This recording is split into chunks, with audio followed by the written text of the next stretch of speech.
Sir मान लो बड़ा आगे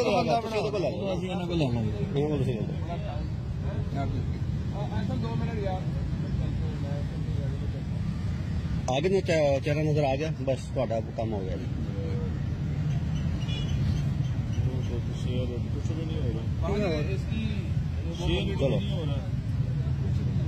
महद वो इसकी किधर है, वो जो परवेज नवाज की टीवी है, ठीक है।